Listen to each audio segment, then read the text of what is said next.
नमस्कार, AMV network देख रहे हैं आप। आपके साथ मैं हूं बबीता। खबरों की शुरुआत बड़ी खबर से करेंगे। दिल्ली से इस वक्त की बड़ी खबर आपको बता रहे हैं। सीएम अरविंद केजरीवाल को कोर्ट से जमानत मिल गई है। तो सीएम अरविंद केजरीवाल के लिए आज काफी बड़ा और राहत भरा दिन था। तो सीएम अरविंद केजरीवाल को कोर्ट से जमानत मिल गई है। तो राउत एवेन्यू कोर्ट से केजरीवाल को राहत दे दी गई है। तो कोर्ट ने केजरीवाल को वापस जाने की भी इजाजत दी है। तो 15,000 के मुचकले पर केजरीवाल को जमानत दी गई है। तो ईडी की याचिका के मामले में यह जमानत दी गई है। तो बड़ी खबर आपको बता रहे हैं। मुख्यमंत्री अरविंद केजरीवाल दिल्ली की राउत कोर्ट में पेशी के लिए पहुंचे थे। तो दलीलें जब शुरू हुई तो उसके बाद उन्हें अब जमानत मिल गई है। तो आज काफी बड़ा और राहत भरा दिन है उनके लिए। तो कोर्ट ने उन्हें व्यक्तिगत पेशी से छूट देते हुए 15,000 रुपए का निजी मुचकला भरने का निर्देश भी दे दिया है। तो इस वक्त की बड़ी खबर आपको बता रहे हैं, जहां पर सीएम अरविंद केजरीवाल को कोर्ट से जमानत मिल गई है। राउत एवेन्यू कोर्ट से उन्हें जमानत मिली है, राहत मिल गई है। तो कोर्ट ने अरविंद केजरीवाल को वापस जाने की इजाजत दे दी है। वहीं पर 15,000 के मुचकले पर केजरीवाल को जमानत दे दी गई है। तो बड़ी खबर आपको बता रहे हैं, क्योंकि इससे पहले ईडी ने लगातार समन भी जारी किए थे। 7 से 8 समन उन्हें भेजे गए। उसके बाद जो है ईडी ने कोर्ट का रुख किया था और उसके बाद जो है राउत एवेन्यू कोर्ट में ईडी की तरफ से ये केस भी दाखिल किया गया था। उस पर कहा गया था कि अरविंद केजरीवाल समन में पेश नहीं हो रहे हैं। उसके बाद राउत एवेन्यू कोर्ट ने जो है अरविंद केजरीवाल को पेश होने के लिए कहा था और अब जब वो पेश हुए तो अब उन्हें राहत मिल चुकी है। तो बड़ी खबर आपको दिल्ली से बता रहे हैं, जहां पर सीएम अरविंद केजरीवाल को कोर्ट से जमानत मिल गई है। ज्यादा जानकारी के लिए हमारे संवाददाता नगेंद्र भाटिया हमारे साथ लाइव जुड़ गए हैं। नगेंद्र, कितना बड़ा दिन आज अरविंद केजरीवाल के लिए, कितना राहत भरा दिन था आज? बिल्कुल, देखिए जिस तरह से दिल्ली के कथित शराब घोटाले में अरविंद केजरीवाल को ईडी के एक के बाद एक 8 समन आए और वो उस पर जा नहीं रहे थे, तो एक उनके ऊपर लगातार जांच की आंच जो है वो थी शुरू से ही। लेकिन अब जबकि खुद ईडी कोर्ट गया और कोर्ट से अब अरविंद केजरीवाल को राहत मिली है, उन्हें जमानत मिल चुकी है और इसमें 15,000 का मुचलका और एक 1 लाख रुपए का निजी मुचलका जो है वो जमा किया गया है, जिससे उन्हें अब जमानत मिल गई है। लेकिन राहत ये आंशिक है। अभी आप ये नहीं कह सकते हैं कि वो पूरी तरह से उन्हें राहत मिली है। अभी 2 केस और हैं ईडी की तरफ से, जिनमें सुनवाई 1 अप्रैल को होनी है। तो फिलहाल उन्हें जमानत मिल गई है, ये राहत की बात है। लेकिन अभी भी उनके ऊपर जो शराब घोटाला हुआ था दिल्ली के अंदर, उसकी जांच अभी भी जांच के दायरे में वो है। और जिस तरह लगातार ईडी की तरफ से समन भेजे जा रहे थे, अभी ये स्पष्ट नहीं है कि ईडी उन्हें अभी भी जो सवाल जवाब ईडी को करने थे उसके लिए बुला सकती है या नहीं, यानी ईडी अभी और समन दे सकती है उसे या उन्हें या नहीं, ये अभी स्पष्ट नहीं है। लेकिन हाँ, जो आज सुनवाई होनी थी उसमें उनको जमानत कोर्ट की तरफ से दे दी गई है। फिलहाल राहत की बात है, लेकिन अभी 2 और केस हैं ईडी की तरफ से, जिनकी सुनवाई 1 अप्रैल को होनी है। जी बिल्कुल, ईडी पर भी बात करेंगे, लेकिन नगेंद्र जानना चाहेंगे क्या कुछ दलीलें पेश की गई जब वो कोर्ट के अंदर थे? उनके वकील की तरफ से क्या कुछ कहा गया और कोर्ट ने क्या कुछ कहा? बिल्कुल, देखिए कोर्ट में उनकी तरफ से पहले ही जब राउत एवेन्यू कोर्ट पहुंची थी ईडी और उसके बाद कार्रवाई शुरू हुई थी, तो अरविंद केजरीवाल ने कहा था कि अभी दिल्ली विधानसभा सत्र चल रहा है, उनका बहुत इच्छा है कि वो कोर्ट जाएं, लेकिन वो अभी बजट सत्र के चलते हुए कोर्ट नहीं आ सकते हैं, फिजिकली वो पेश नहीं हो सकते हैं।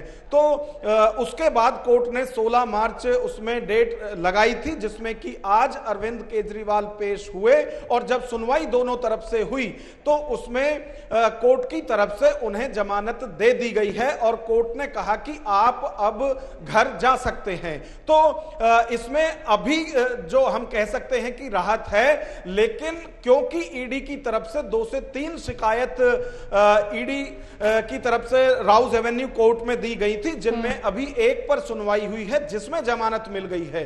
तो अभी आप ये नहीं नहीं कह सकते हैं कि पूरी तरह से राहत है, क्योंकि केस तो अभी ये भी चलेगा, वो सिर्फ जमानत पे हैं। इसके बाद अभी 2 और केस हैं जिनमें अभी जो सुनवाई है वो जारी रहेगी, और अभी फिलहाल जो सूचना है उसके आधार पर 1 अप्रैल को अभी और सुनवाई होनी है, जो दूसरे अभी 2 और केस हैं।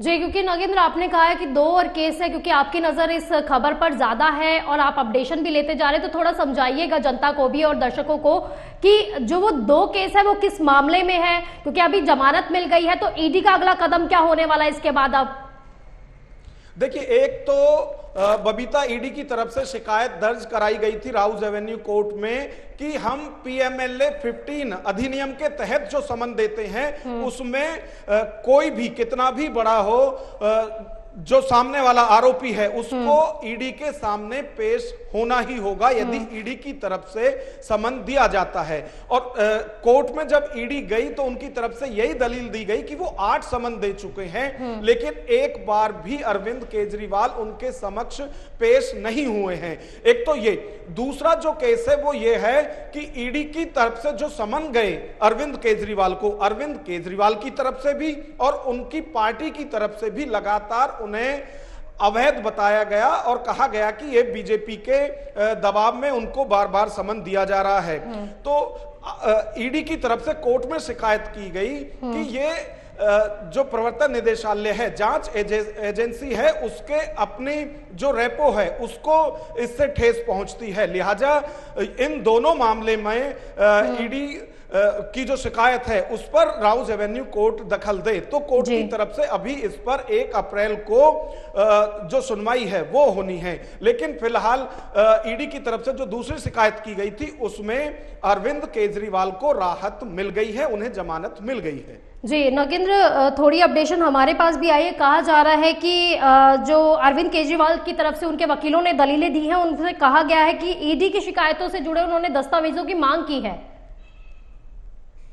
बिल्कुल, देखिए ये तो जब कोर्ट में केस चल रहा था, सुप्रीम कोर्ट, हाई कोर्ट, हर जगह ईडी से कहा गया है। देखिए इसमें सिर्फ अरविंद केजरीवाल नहीं है, अरविंद केजरीवाल कोई आरोपी भी नहीं है अभी ईडी की तरफ से, उन्हें सिर्फ पूछताछ के लिए बुलाया जा रहा है। और क्यों बुलाया जा रहा है? क्योंकि जब मनीष सिसोदिया के मामले में, इसी मामले में, शराब घोटाले में उनके ऊपर 300 लगभग 350 करोड़ की मनी ड्रेलिंग जो है वो पकड़ी गई, और उसमें कोर्ट ने कहा कि हाँ ठीक है, लेकिन इसमें और कौन कौन आरोपी हो सकते हैं। तो ईडी की तरफ से कहा गया था कि जो पैसा शराब घोटाले में मिला उससे गोवा में चुनाव भी लड़ा गया। तो फिर कोर्ट की तरफ से कहा गया कि इसमें क्या आम आदमी पार्टी को भी आरोपी बनाए जाएगा या फिर अरविंद केजरीवाल जो कि पार्टी के कन्वीनर है उनको भी आरोपी बनाया जाएगा। उसके बाद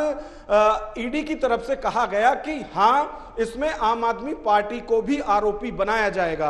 अब आम आदमी पार्टी के क्योंकि सर्वे सर्वा अरविंद केजरीवाल हैं तो इस लिहाज से उनको समन गए ईडी की तरफ से पूछताछ के लिए, लेकिन वो नहीं आए। बार बार ये पूछते रहे कि उन्हें किस लिए बुलाया जा रहा है। दिल्ली में शराब घोटाले के आरोप है और वो सरकार में मुख्यमंत्री हैं, क्या इसलिए बुलाया जा रहा है? या फिर वो आम आदमी पार्टी के कन्वीनर हैं इसलिए बुलाया जा रहा है? आखिर उन्हें बुलाया किस लिए जा रहा है? ये तमाम सवाल वो ईडी से हमेशा से करते रहे हैं। तो इन सब मामले में जो है अरविंद केजरीवाल के वकील की तरफ से भी आज दलील दी गई है। तो फिलहाल के लिए राहत है, लेकिन अभी 1 अप्रैल को और सुनवाई होनी है, उसमें देखते हैं कि कोर्ट की तरफ से क्या कुछ फैसला। तो क्या कहा जाए नगेंद्र, क्योंकि लोकसभा चुनाव भी नजदीक है और अब जमानत भी मिल गई है, कितना ज्यादा राहत भरी भी है आम आदमी पार्टी के लिए खबर। और वहीं पर ईडी क्या इसके बाद भी समन जारी करेगी, क्योंकि पूछताछ तो लगातार जारी रहेगी, कहा जा सकता है ऐसा? नहीं, देखिए अब क्योंकि कोर्ट में केस है, जो 8वां समन गया था उसमें भी अरविंद केजरीवाल और आम आदमी पार्टी की तरफ से कहा गया था कि क्योंकि अब खुद ईडी कोर्ट गई है तो अब जो कोर्ट फैसला लेगा उसके आधार पर वो करेंगे। तो यदि ईडी की तरफ से फिर भी समन आता है तो ना पहले अरविंद केजरीवाल गए और ना अब जाएंगे, क्योंकि अब तो कोर्ट की तरफ से भी उन्हें राहत मिली है। और अब क्योंकि चुनाव भी है तो वो हर जगह ये भी प्रचारित कर सकते हैं कि कोर्ट ने में क्योंकि उनके खिलाफ कोई साक्ष्य नहीं थे इसलिए उन्हें जमानत मिली है और कोर्ट भी उन पर आरोप नहीं मानता है। तो ये सब अभी चीजें होंगी, 2-4 दिन में और स्थिति साफ हो जाएगी कि ईडी की तरफ से इसमें अगला कदम क्या उठाया जा सकता है, क्योंकि कोई भी ना तो जो जांच एजेंसी है उसकी तरफ से इस तरह का कदम उठाया जाएगा जिससे कि ये लगे कि कोई बदले की भावना है। तो जो भी होगा कानून के आधार पर होगा। यदि इसके बाद भी ईडी समन दे सकती है तो मुझे लगता है कि बिल्कुल ईडी की तरफ से समन जाएगा, क्योंकि लगातार जो जांच एजेंसी है उसकी तरफ से पूछताछ के लिए बुलाया जाता रहा है। तो हो सकता है यदि कानूनन ईडी इसके बाद भी नोटिस भेज सकती है तो बिल्कुल नोटिस जाएगा। बिल्कुल नगेंद्र, आपको इससे भी थोड़ा सा रिएक्शन लेना चाहेंगे, क्योंकि ईडी लगातार शिकंजा कसती जा रही है, शराब घोटाले मामले में लगातार पूछताछ भी चल रही है। हालांकि अरविंद केजरीवाल को एक बड़ी राहत आज दी गई है कोर्ट की तरफ से, लेकिन बीआरएस नेता कविता, जो के कविता है, उनका नाम भी सामने आया है, उनकी मुश्किलें भी काफी बढ़ गई है। बिल्कुल, देखिए बबीता, अभी तक जितने भी लोगों को या तो अरेस्ट किया गया है या फिर उनसे किसी भी तरह से पूछताछ की गई है और ईडी ने हिरासत में लिया, अभी तक किसी को भी राहत नहीं मिली है। वो जेल जरूर गए। अरविंद केजरीवाल ऐसे हैं जिन्हें आज कोर्ट से राहत मिली है, लेकिन क्योंकि अभी वो ईडी के समक्ष जांच एजेंसी है वो सवाल जवाब करेगी, उसके बाद उनकी तरफ से रिपोर्ट दी जाएगी कि जो सवाल उन्होंने किए हैं क्या वो उनका सही जवाब दे पाए, और जवाब दे पाए तो क्या जवाब दे पाए, वो अलग चीज है। अब आइए आप बीआरएस नेता के कविता जो हैं उनका पिछले जब से जांच हुई है शुरू से ही उनका नाम इसमें रहा है और ईडी की तरफ से कई बार पूछताछ भी उनसे की गई। कल उन्हें हिरासत में लिया गया है और माना जा रहा है कि आज शाम तक राउज एवेन्यू कोर्ट दिल्ली की जो है उसमें उन्हें पेश किया जाएगा। तो अब